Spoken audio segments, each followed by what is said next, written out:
అనుకున్నది సాధించాలని చాలామంది అనుకుంటారు. కానీ అనుకున్నది సాధించే వరకు విశ్రమించని వారు కొందరే ఉంటారు.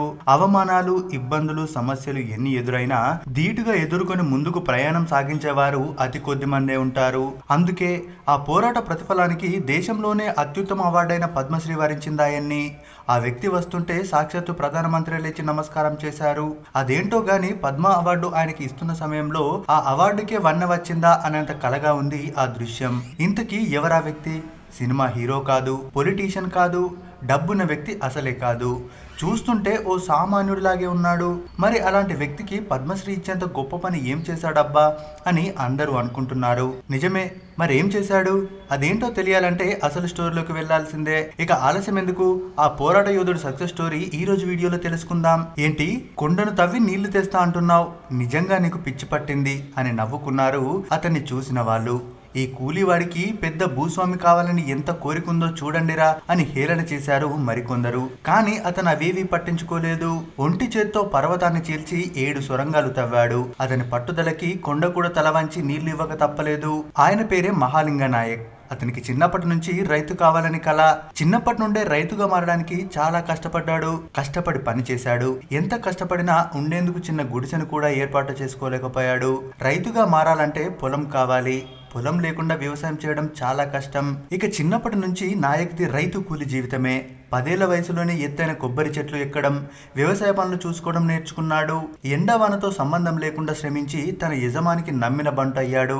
యజమానిలా తాను కూడా ఓ రైతు కావాలనుకున్నాడు నాయక్. కానీ తనకంటూ ఉండడానికి గుడిసె కూడా లేదు, ఎలాంటి ఆస్తులు కూడా లేవు. అలాంటి పరిస్థితుల్లో ఆయన రైతు ఎలా అవుతాడు? ఏదో ఒక అద్భుతం లేదా వింత జరిగితే తప్ప.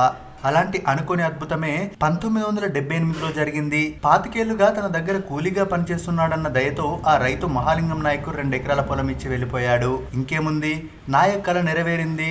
ఇక నేను రైతునే అని సంబరపడిపోతున్న నాయక్ను చూసి, ఇల్లెలకగానే పండుగ కాదు, మీ యజమాని నీకు ఇచ్చిన నేలలో పంట కాదు కదా, చిన్న గడ్డి పరక కూడా మొలవదన్నారు స్నేహితులు. వాళ్ళ మాటలో కూడా నిజం లేకపోలేదు. ఎందుకంటే నాయక్కి ఇచ్చిన భూమి ఉండేది కొండపైన. అలాంటి చోట సాగు చేయడం కాదు కదా, కనీసం తాగడానికి కూడా నీళ్లు దొరకవు. రాతి నేల కాబట్టి బావులు, కుంటలు తవ్వే వీలు కూడా లేదు. అయినా అక్కడే ముందుగా ఓ గుడిసె వేసుకున్నాడు నాయక్. చిన్న చిన్న పనులు చేసుకుంటూ పెళ్లి కూడా చేసుకున్నాడు. ప్రతిరోజు 1/2 కిలోమీటర్ దూరం వెళ్లి తాగునీరు తెచ్చుకునేవాడు. ఆ నీటి సమస్య ఎలా తీర్చడం అని ఆలోచిస్తుండేవాడు నాయక్. అప్పుడే ఆ ప్రాంతంలోని వారు అనుసరించే పాత పద్ధతి గురించి నాయక్ కి తెలిసింది. మామూలుగా మనం నీటి కోసం బావులు తవ్వుతాం కదా, కానీ కర్ణాటక పశ్చిమ కోస్తాలో ఈ పర్వత ప్రాంతంలో నీటి కోసం కొండను తొలిచే సొరంగాలు చేస్తారు. ఆ పద్ధతిని ఇప్పుడు ఎవరు పాటించకున్నా బీడు పడిపోతున్న తన 2 ఎకరాల పొలం కోసం నాయక్ తాను కొండల్లో సొరంగం తవ్వాలనుకున్నాడు. బ్రతకడానికి ఉపాధి కోసం రోజంతా కూలి పనికి వెళ్లేవాడు. సాయంత్రం ఇంటికి వచ్చాక పలుగు పారతో కొండను తొలిచేవాడు. భర్తకు తోడుగా ఉడత సాయంగా భార్య కూడా ఓ చెయ్యేసింది. ఇతను తొలుస్తూ ముందుకెళ్తుంటే భార్య లలిత వెనకే గంపలో వచ్చి మట్టిని తీస్తుండేది. ఇలా ఈ ఇద్దరు రాత్రి 11 అయ్యేదాకా అదే పనిలో నిమగ్నమయ్యేవారు. అలా ఏడాది పాటు తొలిచి 35 మీటర్ల సొరంగం చేశారు. అంత చేసినా కొండలో నీటి జడ కానరాలేదు. దాంతో నాయక్ నిరాశపడ్డా తన ప్రయత్నాన్ని మాత్రం మానలేదు. మరో చోట కొండని చీల్చడం మొదలు పెట్టాడు.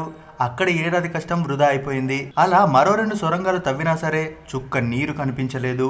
ఇదంతా ఓ కంట కనిపెడుతున్న ఊళ్ళో వాళ్ళందరూ నాయక్ ని పిచ్చివాడి కింద జమ కట్టేయడం మొదలు పెట్టారు. అయితేనేం, నాయక్ 5వ సొరంగం తవ్వుతున్నప్పుడు తొలిసారి పైకప్పున నీటి చెమ్మ కనిపించింది. దాంతో ఓ అంచనాకి వచ్చిన నాయక్ ఈసారి కొంత ఎత్తు నుంచి తవ్వడం ప్రారంభించాడు. ఓ సన్నటి దారలా ప్రత్యక్షమైంది నీటి ఊట. ఆ నీటి దారను బట్టే సొరంగాన్ని తవ్వాడు. ఈసారి నీరు పెద్దగా వచ్చి అతని తలను తడిపింది. ఇంకేముంది, రాత్రికి రాత్రి వెదురు బొంగుతో ఆ నీటిని మళ్లించే ప్రయత్నం మొదలు పెట్టారు. వాటిని నిల్వ చేసేందుకు ఓ భారీ కొట్టంను కూడా నిర్మించుకున్నాడు. మండు వేసవిలో కూడా రోజుకు 3000 లీటర్ల నీరుంటుంది ఆ కొట్టంలో. ఆ తోటలో 8 ఏళ్ల పాటు కొండను తవ్వి తెచ్చిన నీటితో నాయక్ తన 2 ఎకరాల పొలంలో 300 కొబ్బరి చెట్లు, 150 జీడి మామిడి చెట్లు, 200 అరటి చెట్లను పెంచగలిగాడు. కొండ మీద నుంచి నీరు కేవలం గురుత్వాకర్షణతోనే వస్తుండడంతో మోటార్ల కోసం కరెంటు, డీజిల్ వంటి వాటి అవసరం కూడా రాలేదంటాడు నాయక్. మహాలింగ నాయక్ పొలం ఇప్పుడు చుట్టుపక్కల రైతులకు ఓ ఆదర్శప్రాయం. భారత వ్యవసాయ పరిశోధన మండలి కూడా దీనిపై ప్రత్యేక పరిశోధన చేసింది. ఆ పరిశోధనే మహాలింగ నాయక్ ని పద్మశ్రీ దాకా తీసుకెళ్లింది. అలాగే మరెన్నో అవార్డులను కూడా ఆయనకి వరించేలా చేసింది. రైతు కావాలనే ఆశయం, ఆకాంక్షతో ప్రకృతిపైనే పోరాటం చేసి గెలిచిన పోరాట యోధుడు మహాలింగ నాయక్. ఆయన కృషి, కార్యదక్షత, పట్టుదల అసామాన్యం. ఇక పద్మశ్రీ వచ్చిన విషయాన్ని చెప్పేటప్పుడు కూడా మహాలింగ నాయక్ పొలంలో పని చేసుకుంటూనే ఉన్నాడు. మరి ఇలాంటి రైతులకు ఓ సెల్యూట్ చేద్దాం. ఈ వీడియో కనుక మీకు నచ్చినట్లయితే ఓ లైక్ వేసుకోండి. ఈ వీడియో గురించి మీరు ఏమనుకుంటున్నారో మీ అభిప్రాయాన్ని కామెంట్ రూపంలో తెలియజేయండి. మరిన్ని ఇలాంటి వీడియోస్ కోసం మన ఛానల్ ని సబ్స్క్రైబ్ చేసుకోవడం మాత్రం మర్చిపోవద్దు. श्री अमय महालिंग नायक कृषि